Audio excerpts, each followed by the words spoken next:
الحمد لله نحمده ونصلي على رسوله الكريم اما بعد. سجدہ سہو کے احکام سے متعلق آج کا ہمارا چوتھا درس ہے. پچھلے دروس میں یہ بات بتائی گئی تھی کہ 3 اسباب کی بنیاد پر سجدہ سہو کیا جاتا ہے. ان میں سے پہلا سبب کیا تھا؟ نماز میں بھول چوک کر کوئی چیز زیادہ کر دینا. دوسرا سبب بتایا گیا تھا کہ نماز میں بھول چوک سے کوئی چیز کم کر دیا تو ایسی صورت میں سجدہ سہو کیا جاتا ہے. تو یہ دوسرا سبب ہے، آج اس کو ہم تفصیل سے دیکھیں گے. لیکن نماز میں جو کمی ہوتی ہے یا کوئی چیز چھوٹ جاتی ہے، رہ جاتی ہے بھول چوک سے، وہ 2 قسم کی ہوتی. ایک تو نماز کے رکن کا کم ہو جانا، چھوٹ جانا بھول سے، یا نماز کے واجبات کا بھول جانا، چھوٹ جانا. رکن اور واجب میں فرق یہ ہے کہ رکن نماز کا ایک اہم حصہ ہے، ضروری حصہ ہے. اگر وہ چھوٹ جاتا ہے بھول سے تو اس کو کرنا ہوتا ہے. اور واجب بھی چھوٹتا ہے تو اگر وہ بھول چوک سے چھوٹ گیا تو ایسی صورت میں اس کو دوبارہ کرنا ضروری نہیں ہوتا، یعنی اس کو دوبارہ سے اس کو ادا کیا جائے یہ ضروری نہیں ہوتا. یہ 2 چیز ہوتی ہے، اس کو ہم الگ سے بھی ذکر کریں گے. پہلے ہم ذکر کریں گے کہ نماز میں رکن اگر چھوٹ جائے، رکعت کا کوئی رکن اگر چھوٹ جاتا ہے بھول چوک سے تو کیا کرنا ہوگا.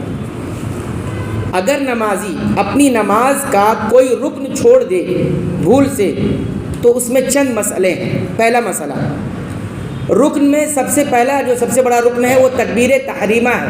پہلا اللہ اکبر کہنا، جس کو کہہ کر انسان نماز میں داخل ہوتا ہے، اس کو تکبیر تحریمہ کہتے ہیں. یہ نماز کا سب سے بڑا رکن ہے.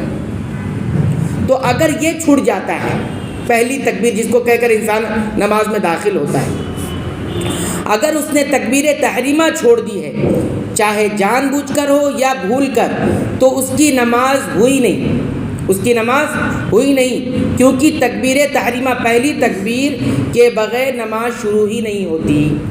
اب اگر بھول کے پہلی تکبیر کسی نے چھوڑ دی یا جان بوجھ کے چھوڑ دی تو ایسی صورت میں اس کی نماز شروع ہی نہیں ہوئی ہے. وہ چاہے کتنی نماز پڑھتا رہے، اس کی نماز شروع نہیں ہوئی ہے، کیونکہ تکبیر تحریمہ کے بغیر نماز شروع ہی نہیں ہوتی. تو جب نماز شروع نہیں ہوئی تو نماز ہوگی نہیں. تو تکبیر تحریمہ اور رکن کے بالمقابل میں بالکل الگ ہے. چاہے جان بوجھ کے چھوڑے چاہے بھول سے چھوٹے، نماز اس کی ہوئی نہیں. اگر اسے معلوم ہوا کہ میں نے تکبیر تحریمہ چھوڑ دی ہے تو وہ نماز ختم کر کے پھر نماز شروع کرے گا اور پوری نماز پڑھے گا. چاہے اس کو پہلی رکعت میں معلوم پڑے، دوسری تیسری چوتھی کسی رکعت میں بھی معلوم پڑے، نماز پڑھنے کے بعد معلوم ہوا کہ میں نے تکبیر تحریمہ ہی نہیں پڑھی تھی، بھول سے ہی ہوا، تو نماز کیا ہوگا؟ پوری نماز مکمل پڑھنی پڑے گی. کیوں؟ کیونکہ اس کی نماز ہی شروع نہیں ہوئی. تو یہ ایک مسئلہ ہو گیا. دوسرا مسئلہ، تکبیرہ تحریمہ کے علاوہ کوئی اور رکن چھوٹ گیا ہے. تکبیر تحریمہ یعنی پہلی جو تکبیر تھی جس کو کہہ کر نماز میں داخل ہوتے ہیں اس کو تکبیر تحریمہ کہتے ہیں. اس کے علاوہ کوئی اور رکن چھوٹا ہے. ہم کسی موقع پر انشاءاللہ تفصیل سے بتائیں گے کہ رکن کون کون سی چیزیں ہوتی ہیں. اگر نمازی نے تکبیر تحریمہ کے علاوہ نماز کا کوئی رکن جان بوجھ کر چھوڑا ہے تو نماز باطل ہو جاتی ہے. یہ تو ہم اچھی طرح جانتے ہیں، جان بوجھ کر کوئی رکن چھوڑ دیا. اب مسئلہ یہاں پر ہے بھول کر چھوٹ گیا، اس سے کم ہو گیا، تو اس کی 2 صورتیں ہیں. نمبر 1، پہلی صورت، نمازی اگلی رکعت میں اسی جگہ تک پہنچ چکا ہے جہاں وہ رکن چھوڑا تھا، تو پہلی رکعت ختم سمجھی جائے گی، باطل ہو جائے گی، اور اگلی رکعت اس کی جگہ لے لے گی. پھر وہ اپنی نماز نئے حساب سے مکمل کرے گا، یعنی پہلی والی کو ختم کر کے دوسری والی کو پہلی مان کر نئے سرے سے نماز شروع کرے گا اور اس سے مکمل کرے گا. پھر سلام پھیر دے گا اور سلام کے بعد سجدہ سہو کرے گا. اب اس کی مثال دیں گے تو اچھی طرح سمجھ میں آئے گا. تو یہ پہلی صورت ہوئی کب تکبیر تحریمہ کے علاوہ کوئی رکن چھوٹ رہا ہے. اور کب چھوٹ رہا ہے؟ چھوٹنے کے بعد اسے کب یاد آیا ہے؟ وہ رکن چھوٹنے کے بعد دوسری رکعت میں چلا گیا اور اسی جگہ پہنچ گیا جو رکن چھوٹا تھا. ابھی جب مثال سے واضح کریں گے تو سمجھ میں آئے گی بات. تو ایسی صورت میں پہلی رکعت بالکل ختم ہو جائے گی اور دوسری رکعت سے وہ نماز شروع کرے گا. اور پھر کیا کرے گا؟ آخر میں سلام پھیر دے گا، جیسے نماز کو مکمل کرتا ہے. لیکن سلام پھیرنے کے بعد 2 سجدہ کرے گا جس کو سجدہ سہو کہہ رہے ہیں، اس کے بعد فوراً سلام پھیر دے گا. دوسری صورت کیا ہے کسی شخص نے پہلی رکعت کا دوسرا سجدہ بھول کر چھوڑ دیا، پہلی رکعت کا دوسرا سجدہ بھول کر چھوڑ دیا، وہ بات اسے یاد کب آئی؟ دوسری رکعت میں 2 سجدوں کے درمیان بیٹھتے ہوئے۔ یہ پہلی شکر کی دوسری صورت یہ تھی کہ اگر وہ بھی اگلی رکعت میں اس جگہ تک نہیں پہنچا جہاں وہ رکن چھوڑا تھا، ٹھیک ہے، جو چیز چھوڑا تھا وہاں نہیں پہنچا اگلی رکعت میں، تو اسے واپس پلٹنا ہوگا۔ یاد آ گیا اسی درمیان تو وہ چھوڑا ہوا رکن پورا کرے گا اور اس کے بعد آنے والے تمام اعمال بھی کرے گا، پھر سلام پھیرے گا اور سلام کے بعد سجدہ سہو کرے گا۔ اب مثال تو دیکھو سمجھ میں آئی۔ پہلی صورت میں کیا تھا؟ کسی شخص نے پہلی رکعت کا دوسرا سجدہ بھول کر چھوڑ دیا اور وہ بات اسے یاد آئی دوسری رکعت میں 2 سجدوں کے درمیان بیٹھتے ہوئے۔ اب اسی جگہ پر یاد آ رہا ہے پہلی رکعت کی بات، تو کیا ہوگا؟ پہلی رکعت منسوخ ہو سمجھی جائے گی، دوسری رکعت پہلی بن جائے گی اور وہ اسی حساب سے نماز پوری کرے گا، سلام پھیرے گا، پھر 2 سجدے سہو کرے گا اور سلام پھیر دے گا۔ یہ پہلی صورت کی مثال دی گئی۔ اور دوسری صورت میں کیا بتایا تھا؟ کسی شخص نے پہلی رکعت کا دوسرا سجدہ اور اس سے پہلے بیٹھنا، یعنی 2 سجدوں کے درمیان جو بیٹھنا ہوتا ہے، وہ دونوں بھول کر چھوڑ دے اور یہ بات اسے دوسری رکعت کے رکوع کے بعد یاد آئی۔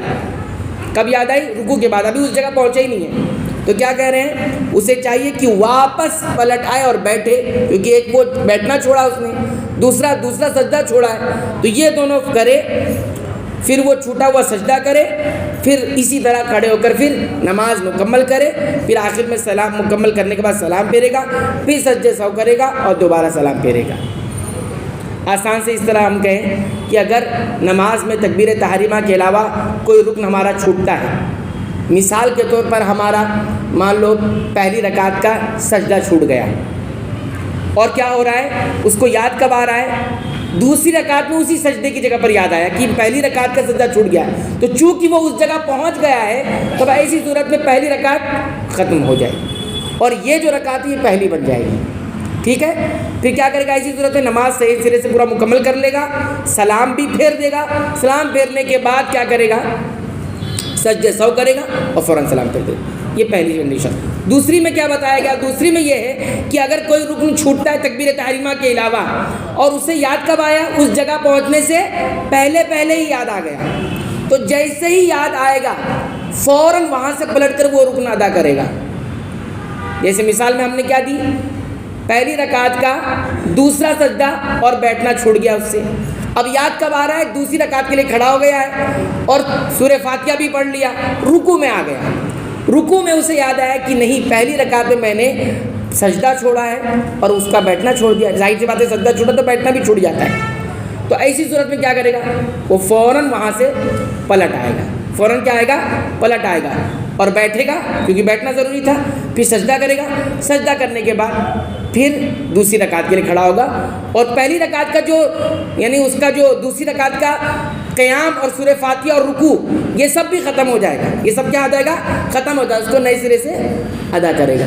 پھر اس کے بعد آخر میں پوری نماز جیسے مکمل کرتا ہے مکمل کرے گا، مکمل کرنے کے بعد پھر وہی طریقہ ہوگا، سلام پھیرنے کے بعد سجدے سہو 2 سجدے کرے گا اور سجدے سہو کرنے کے بعد فوراً سلام پھیر دے گا۔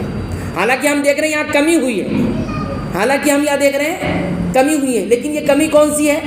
یہ رکن کی کمی ہے اور اس کی کمی سے کچھ چیزیں زیادہ بھی ہوئی ہیں۔ کیا زیادہ ہوا؟ ایک قیام زیادہ ہوا، ایک رکوع زیادہ ہوا، اس وجہ سے اس کو سلام کے بعد ہی سجدے سہو کرنا ہے اور پھر سلام پھیرنا ہے۔ تو یہ مسئلہ ہمارا کون سا ہوا؟ تکبیر تحریمہ کے علاوہ کوئی رکن چھوٹتا ہے، اس کی 2 صورتیں اور 2 صورتوں کی مثال ہم لیں۔ اللہ تعالیٰ سے دعا ہے رب العالمین تو ہمیں سنت کے مطابق تمام عبادتوں کو انجام دینے کی توفیق عطا فرما۔